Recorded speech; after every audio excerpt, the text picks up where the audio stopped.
Big Monday here on GoPowercat.com, and let's go out to a big man in the Rockies, Brayden Wood, the newest Kansas State Wildcat commitment. Brayden, it's always interesting to hear how commits celebrate their commitment day. I heard that you were out on the links. How did you shoot them today?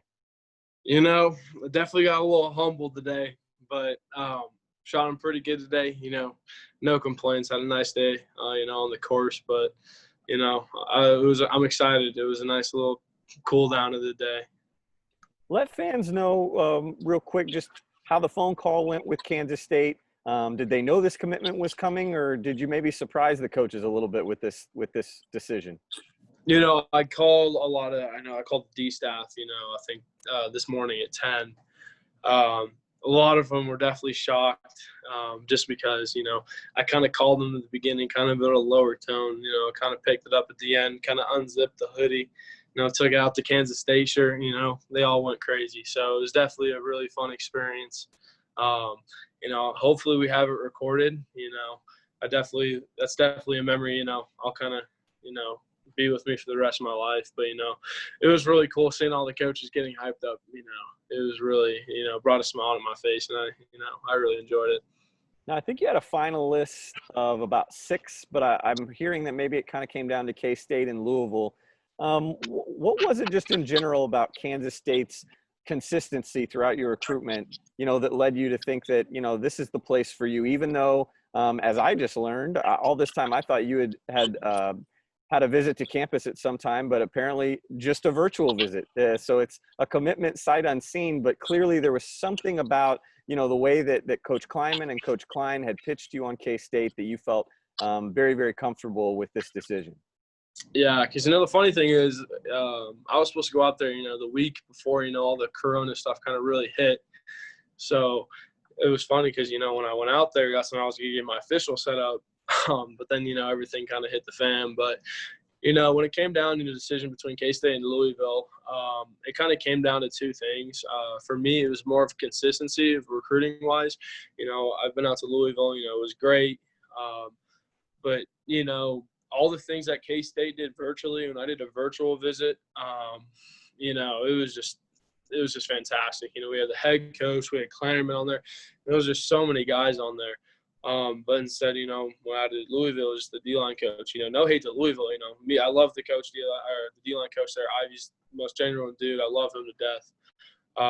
But, when it came down to it, that was the only guy I was hearing that from Louisville. It was just the D-line coach. But at K-State, I have the head coach, QB coach, DC, D-line coach, linebacker coach. There's just so many guys, that want to get to know me and, just want to say hi, want to check in, see how I'm doing, seeing how things go, how was school, how was your day.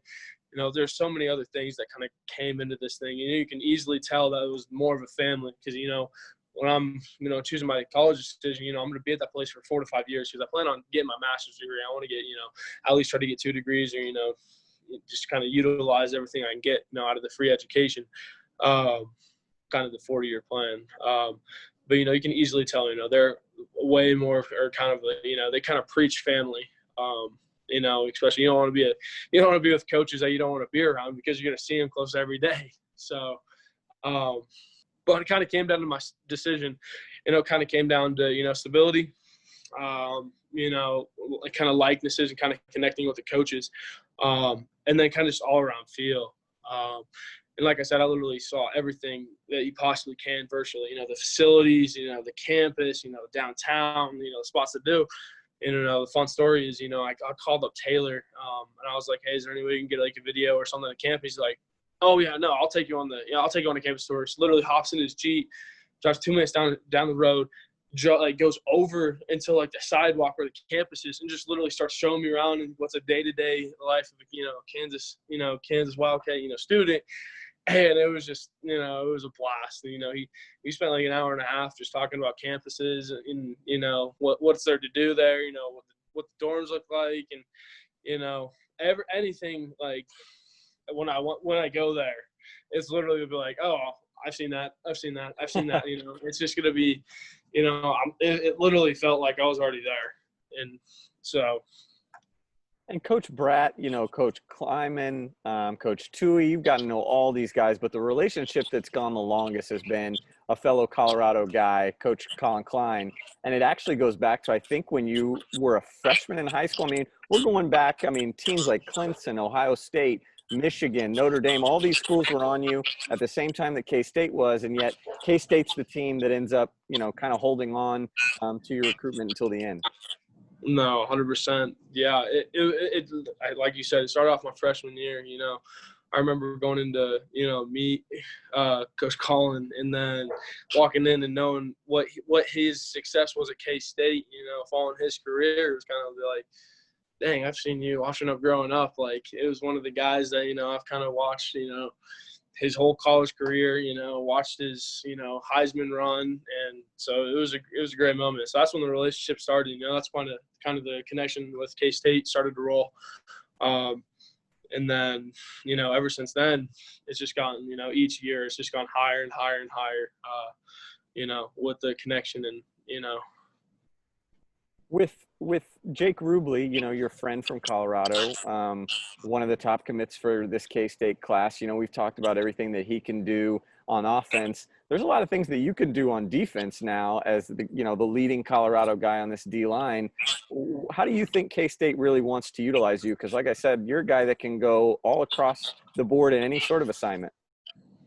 I definitely think they're going to use me all across the board. I think they first and foremost see me as a 3 technique, because my main thing is, I think I had 120 tackles this year. I don't know if any D lineman in the state of Colorado, or maybe even the bordering state touching, Colorado has gotten close to over 120 tackles as a D lineman.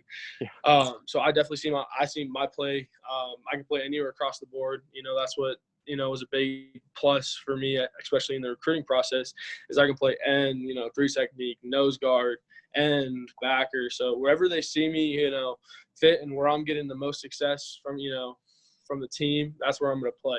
I'm all about the team, as my head coach always says. So wherever I'm getting the most success and, giving back to the team, that's where I'm going to play. But, like I said, they've seen me as a 3 technique. I'm a 3-down. They see me as a 3-down guy. I can slide to the edge, slide in the middle at nose guard, or, I can just stay, at the 3 technique. Athletic family out there in Boulder for you too, Brayden. Your older brother is a baseball player at Furman. He's like 6'5". I've heard you might be able to maybe get up there. You're not done growing yet, right? I'm almost 6'4", so hopefully I get that extra inch, just to piss them off a little bit. There you go. Yeah. And then you've got your dad that played at Baylor, so we got Big 12 rivalry there, and your granddad played at Colorado State. So I would imagine there's going to be some fighting words coming, in a couple falls between, especially you and your dad. Oh, 100%. Just to start off, my grandfather was a little hurt when I told him I wasn't going to CSU, but, it's going to be funny. My dad's been really supportive throughout this whole process. He wasn't biased about anywhere or any place. He said he's going to love me and support me throughout, this whole thing, and wherever I choose to go, like he's going to treat me like the same person. But, at the end of the day, I think he's, going to secretly sneak a Baylor shirt underneath the, Kansas State when I'm out there. But, it's all good. It's all love. But all I got to say is, 1-0 and 0-2. Like, Kansas State, I don't think did they play Baylor this year? Oh yeah. They play Baylor every year. Okay, good. You'll learn this stuff, but you're talking about that Oklahoma upset, right? That's the one that you're Yeah. Now, you talk about the conference championship, and that's obviously a goal of everybody. But, in particularly, I mentioned you and Jake Rubley, you're close friends. Is this the beginning of something big in Colorado? Kansas State really dipping into the Rockies to get some really, really talented players? Yeah, 100%. I really think something special is about to go on, especially the way that, the state schools kind of have been recruiting, not doing the best of getting, the top recruited guys to stay in the state of Colorado. So if you can get those guys to come over to Kansas, play one of the best conferences in the nation, you're going to be, playing some ball, just because Colorado is one of the most slept on states with the athletes, and the ball we play. I think we're doing a lot of good things here in the state of Colorado, and especially if we can get half the players that, that we want, we're going to be a damn good football team. Final question for you, Brayden, and I'll let you go. you're a guy that does a lot of things well. I looked up, 350 on bench, 500 squat, 28 vert. Your speed speaks for itself when you watch yourself on film. What are the pros and cons to your game right now? And is there a player that, for Kansas State fans that maybe are just putting on your highlights tonight, a player that you think you kind of have similarities to, whether it be a college player or a pro player that you look up to?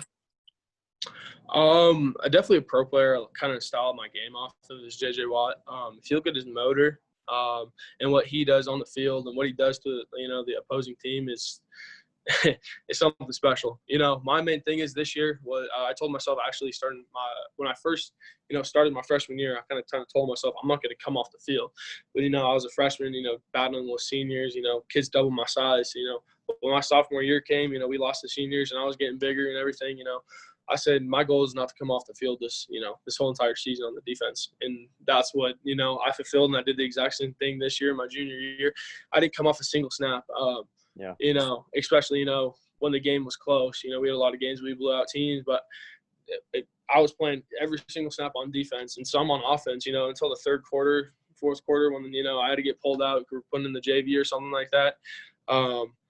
Besides my motor and my dominance or my will to play the game, two things kind of come to mind. I kind of got to it a little early, but my dominance. If you see a lot of my film, especially in the three technique, especially some of the edge stuff, on the ends, and I'm throwing away tackles and guards.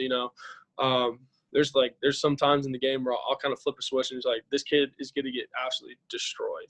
Like I can't say some of the stuff I think in my head, but I got to keep it clean. But I'm definitely something to fear. When I'm across from you and I flip that switch. And another thing comes to mind is just football smarts and brains. I watch over, I want to say close to 5 to 6 hours of film throughout the week or on a team, and especially the O-line that I'm preparing against.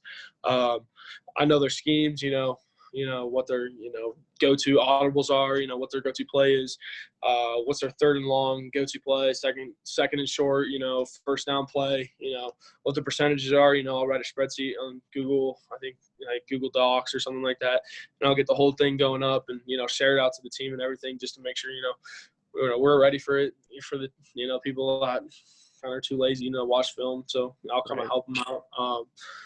But just all in all, I guess I can say I need to get better, pass rushing wise. I think it's a major thing because especially at the next level when I get against tackles that actually can slide, I can't just bull rush them. Definitely need to get better off of that. I think that's the one thing I'm going to kind of hammer on this off season. I definitely think this senior season is going to be something special. For sure. Fairview All-Star Brayden Wood, thank you so much for hanging out with us on this Zoom call. Future nightmare to Big 12 quarterbacks, particularly Baylor Bear quarterbacks. Am I right? Yes, sir. Thank you so much, Brayden. You got a big night ahead of you. We'll end this Zoom call like we always do. Go Cats. Go Cats, and more to come with Brayden Wood in this 2021 commitment class.